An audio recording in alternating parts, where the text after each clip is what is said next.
Sudah siap belajar hari ini? Hari ini kita akan belajar tentang teks prosedur. Selamat menyaksikan. Adapun tujuan dari pembelajaran ini nantinya siswa diharapkan mampu melengkapi teks prosedur sesuai dengan langkah-langkah yang benar. Yang pertama, kita akan belajar tentang pengertian dari teks prosedur. Kira-kira ada yang tahu nggak nih apa sih teks prosedur itu? Sebelum memulai materi, pernah tidak kalian melakukan suatu kegiatan atau mengoperasikan sesuatu? Tentu pernah bukan? Saat kalian melakukan atau mengoperasikan sesuatu hal, tentu terdapat tahapan atau langkah-langkahnya. Contohnya, saat kalian memasak mie instan atau mempelajari suatu tarian. Nah, tahapan atau langkah-langkah itulah yang dinamakan dengan prosedur. Dalam Kamus Besar Bahasa Indonesia, kata prosedur diartikan sebagai tahapan kegiatan untuk menyelesaikan suatu aktivitas.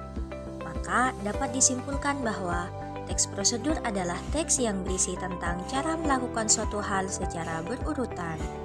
Nah, dari penjelasan tadi, kira-kira apa sih tujuan dari teks prosedur? Adapun tujuan dari teks prosedur adalah menjelaskan kegiatan yang harus dilakukan agar pembaca atau penonton dapat secara tepat dan akurat mengikuti sebuah proses pembuatan, pelaksanaan, bahkan penggunaan suatu hal.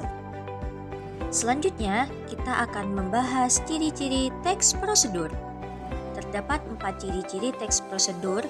Yang pertama, kalimat yang digunakan berupa kalimat perintah, saran, atau larangan. Yang kedua, terdapat panduan mengenai langkah-langkah yang harus dilakukan.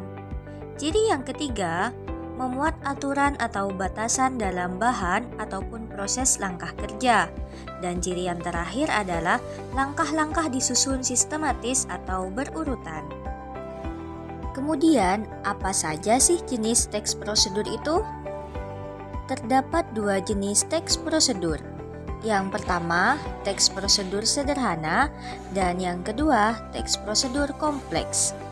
Nah, kita akan bahas satu persatu. Yang pertama, teks prosedur sederhana.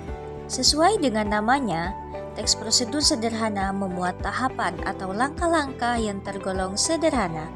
Biasanya, teksnya terdiri dari 2 atau 3 langkah saja. Contohnya, prosedur menggunakan setrika, prosedur menghidupkan komputer.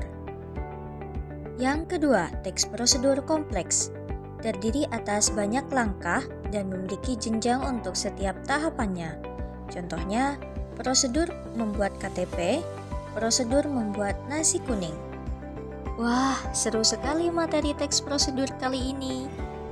Ayo berikan apresiasi untuk kita semua karena sudah semangat mempelajari teks prosedur. Berikan tepuk tangan yang meriah. Setelah memahami pengertian, ciri-ciri, jenis, dan tujuan dari teks prosedur, saatnya kita praktek membuat teks prosedur. Silahkan bisa scan barcode dan mulai mengerjakan pembuatan teks prosedur. Semoga materi ini bermanfaat ya. Jangan lupa tetap semangat dan sampai jumpa di video pembelajaran berikutnya.